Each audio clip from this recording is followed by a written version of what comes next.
Eh bien, nous voici à Aveiro. Un petit matin, c'était à peine mieux. Donc là, cet après-midi, on en profite. Il fait super beau. C'est vraiment chouette. Allez, je vous montre tout ça en images. C'est parti.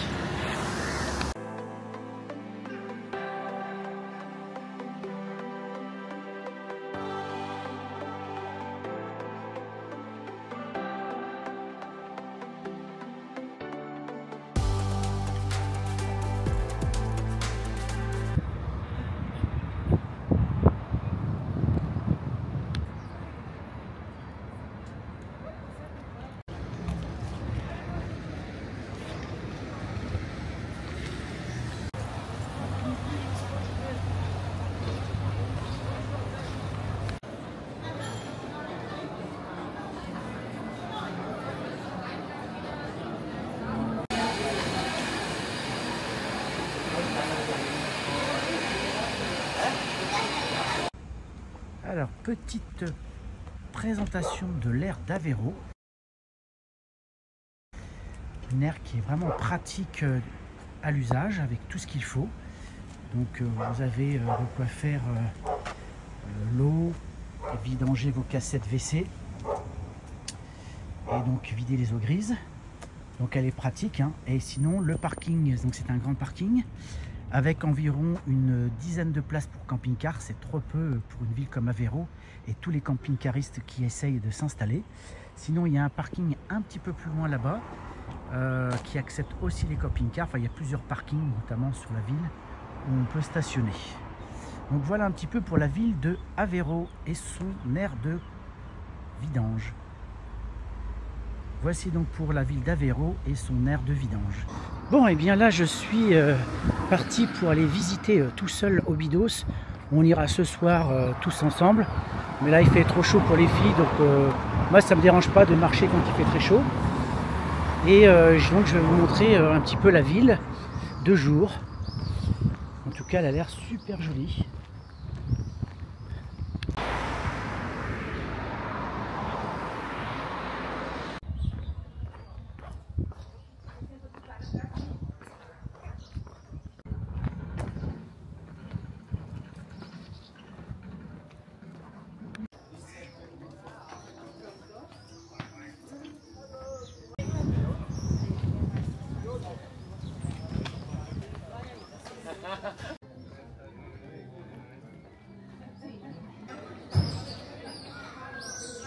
Ici, il n'y en a pas d'autres.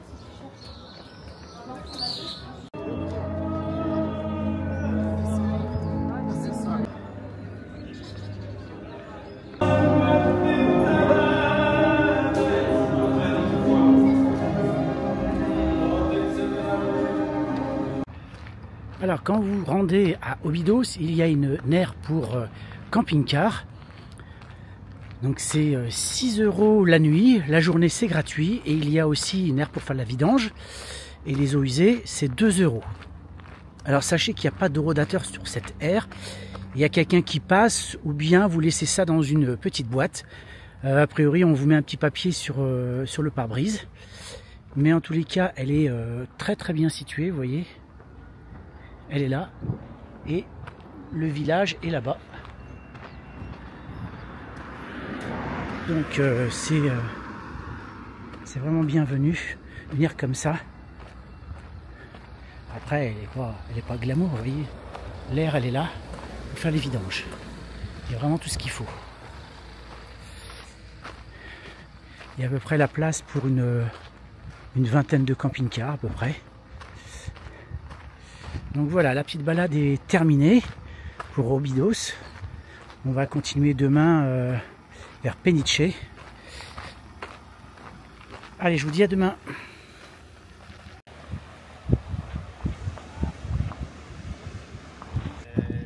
Alors sur la côte à Peniche, il y a des belles choses à voir. Il y a un sentier de randonnée qui fait le tour de Peniche. Et plus tard, on ira dans le centre. Alors, tout autour de la ville de Peniche, il y a des sentiers et plein de belles choses à voir parce que la côte est découpée. est assez abrupte, mais c'est très joli.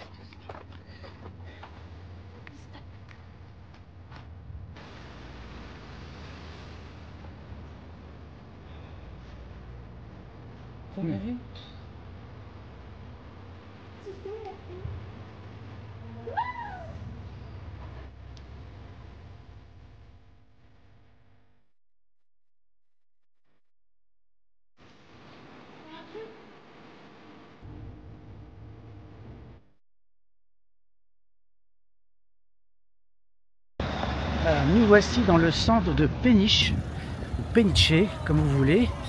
On est à 1,5 km de l'aire de camping-car. Vous voyez, c'est quand même plutôt sympa. Petit centre.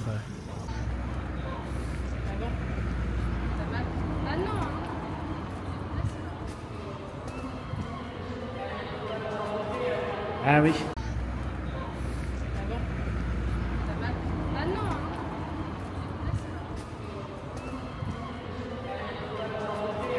Ah oui.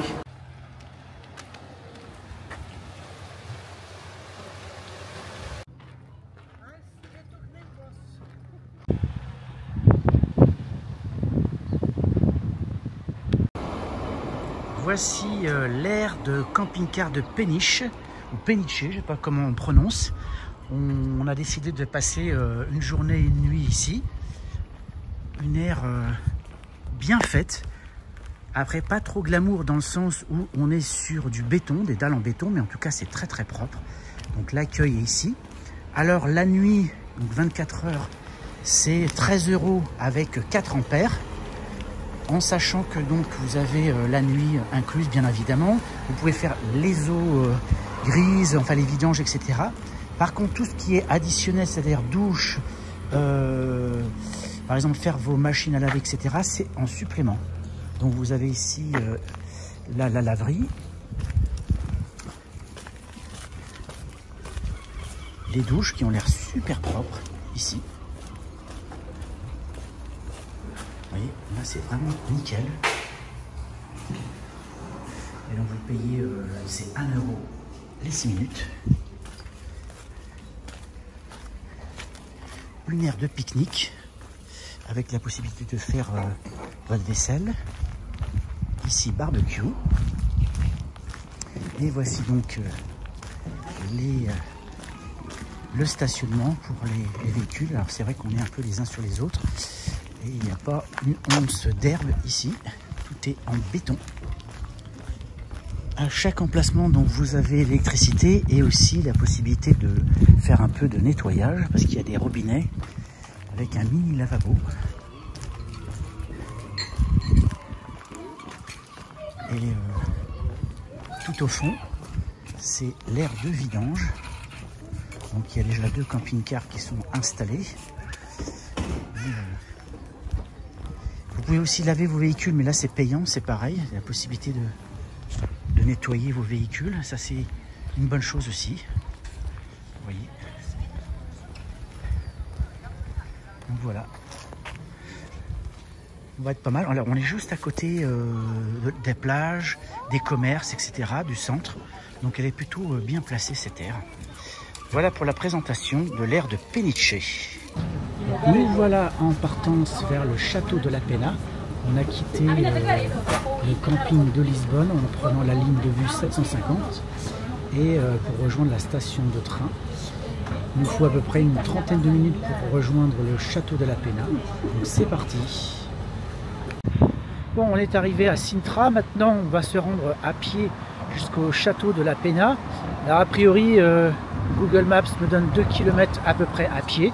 Donc, on va voir ce que ça donne.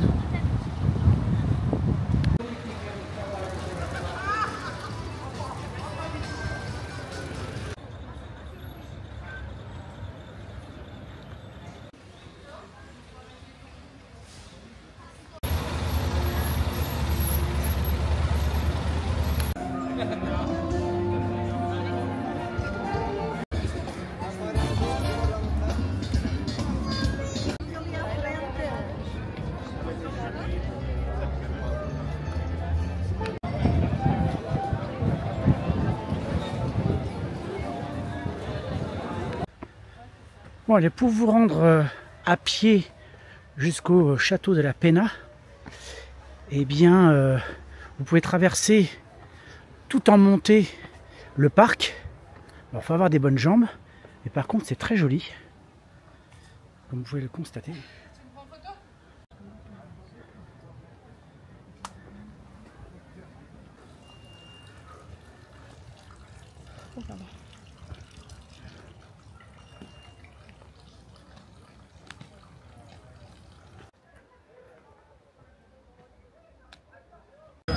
Alors nous voici à l'entrée du palais de la Pena, ou la Peña, je ne sais pas comment on prononce. Donc, vous voyez, il y a du monde déjà. Ah ouais, regarde, il y a encore une demi-heure de marche. Ouais. Regarde, il y a encore la petite navette là. Bon, après avoir présenté nos billets, il faut encore marcher une trentaine de minutes pour arriver à l'entrée du palais. Il faut avoir quand même de bonnes jambes hein, si vous voulez aller jusqu'au palais à pied. Sinon, bah, faites comme beaucoup de personnes. Vous prenez un bus ou le tuk-tuk. J'ignore les prix, mais c'est une solution.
Alors me voilà devant le camping Lisboa, le seul camping du coin. En fait, il existe des aires de camping-car pas loin de Lisbonne. Alors certes, c'est pas cher, mais en termes de sécurité, c'est très moyen. Alors ici, je vais vous présenter rapidement ce camping qui est assez cher. Alors les tarifs, c'est 43,50 €. Alors on est 4, hein, 3 adultes, 1 enfant, plus notre chien, y compris l'électricité. Alors vous verrez que les espaces sont plutôt grands et il est plutôt bien positionné au niveau de Lisbonne. En tout cas, je vous montre ça tout de suite. C'est que à l'entrée, il y a donc la possibilité de prendre le bus. Alors ici, c'est le 750, notamment pour aller à Sintra. Et je crois que normalement, un petit peu plus loin là-bas, c'est le bus pour aller vers le centre de Lisbonne. Donc il vous donne tout ce qu'il faut à l'entrée. Donc l'entrée se fait là. On vous donnera une carte par personne comme celle-ci pour pouvoir rentrer et sortir au niveau du camping, mais aussi pour aller à la piscine parce qu'il y a une piscine. Alors la réception est à votre droite.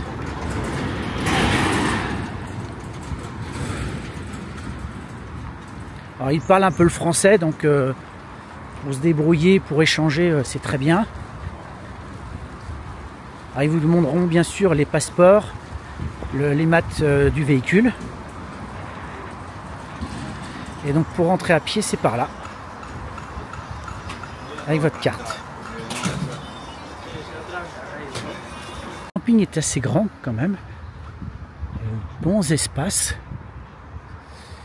Vous verrez donc à l'entrée les numéros, enfin les rues. Donc il y a aussi des bungalows. Je vous montre aussi la piscine qui est juste en face là-bas. Donc voilà la piscine hein, avec de la musique non-stop, ouverte de 10 h à 19 h. Normalement elle est un peu plus de 19 h. Elle est toujours verte, mais ouais, elle est pas mal. Par contre elle est froide. L'eau n'est pas du tout chauffée. Et pour entrer il faut aussi votre badge pour y accéder. Alors bien évidemment, il y a un bar. Il y a aussi un restaurant juste à droite.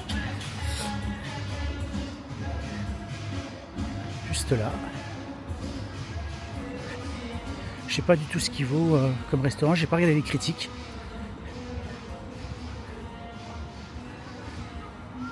Mais c'est là.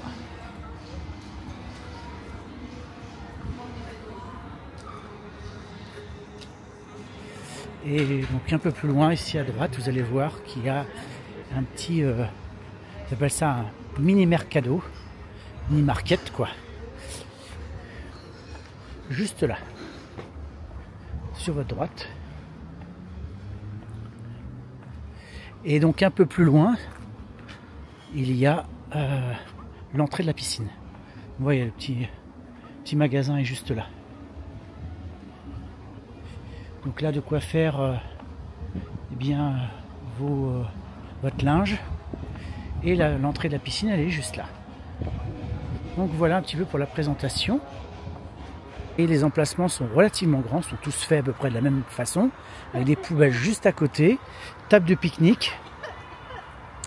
De quoi faire un branchement électrique et surtout un petit robinet avec la possibilité de vider l'eau. Donc ça, c'est bien.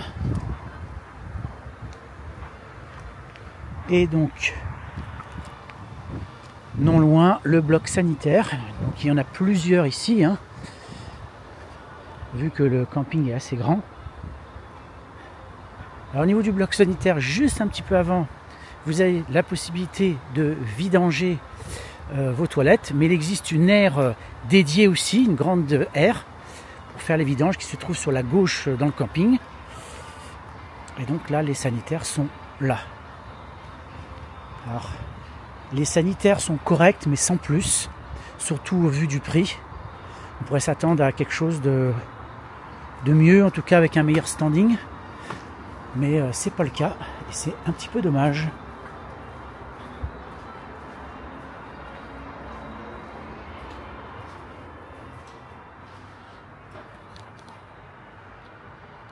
Voilà un petit peu ce que ça donne.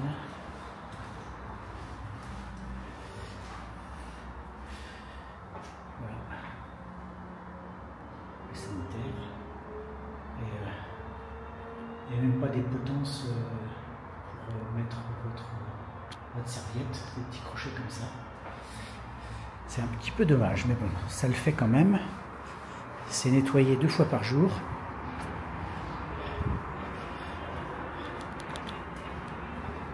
Donc voilà un petit peu au niveau de la présentation de ce camping. Donc comme je vous l'ai dit, qui est très bien situé pour aller visiter Lisbonne et tout ce qu'il y a à faire autour. Surtout que les lignes de bus sont juste à la sortie du camping. Donc ça, c'est une très bonne chose. Donc la ligne 750 vous emmène jusqu'à la station pour prendre une sorte de RER pour aller jusqu'à Sintra. Le billet pour le bus, c'est 2,10 € par personne. Et il faut savoir que pour le train, c'est pas très cher, hein, c'est à peu près dans les mêmes ordres de prix. On a dû payer 5,30 € aller-retour. Donc ça reste plus que correct. Par contre, à Sintra, quand vous arrivez dans le centre, vous avez 2 façons de vous rendre au palais de Pena. Donc, soit vous y alliez à pied par son jardin, et là ça grimpe très très fort. Franchement, quelqu'un qui n'a pas l'habitude de monter autant d'escaliers, l'équivalent de plus de 30 étages, ça grimpe. Sinon, il existe soit un bus, soit un tuk-tuk. C'est à peu près le même prix. Donc c'est 5 € à peu près pour monter, 5 € pour descendre. Donc ça reste relativement cher. Donc le parc et le palais, on a payé nous 20 € par personne, mais on n'est pas passé par le site officiel et c'est un peu dommage. On a payé donc 20 €, mais non, c'est 15 € par personne. Ce qu'il faut savoir aussi, c'est qu'il faut réserver plutôt à l'avance pour être sûr d'avoir une place, ne pas arriver comme ça la bouche en cœur au moment de payer, parce que là, les places sont quand même limitées, parce qu'il y a beaucoup de monde. Donc voilà un petit peu ce que je pouvais vous dire sur ce camping et ce qu'on peut y faire. Demain, on va visiter Lisbonne, et j'espère que ça va être aussi de belles visites. Allez, à demain! Bon bah nous voilà à Lisbonne. On va visiter le centre-ville. Et donc là on commence par la tour de Belém. Et il fait super beau. Donc ça c'est génial.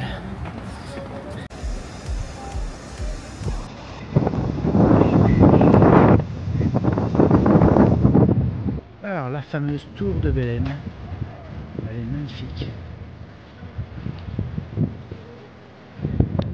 Lisbonne, la perle du Portugal, te séduira par son charme unique. Découvre ses ruelles pavées, ses tramways jaunes emblématiques et ses vues époustouflantes sur le Tage. Plonge dans son histoire riche, déguste sa cuisine délicieuse et laisse-toi emporter par l'ambiance festive de la ville.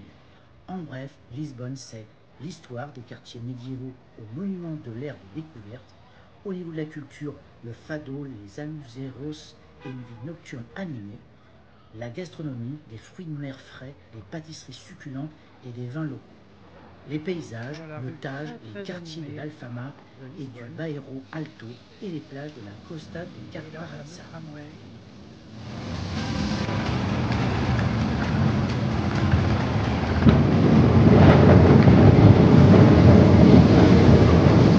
On est dans le quartier Amalfa.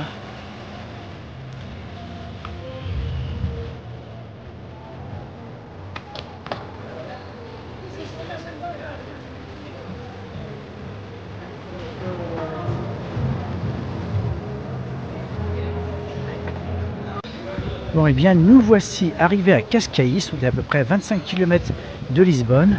On a pris d'abord un métro et ensuite un train urbain. Il a fallu à peu près 40 minutes pour arriver jusque là. Et on va découvrir cette petite côte qui est très sympa.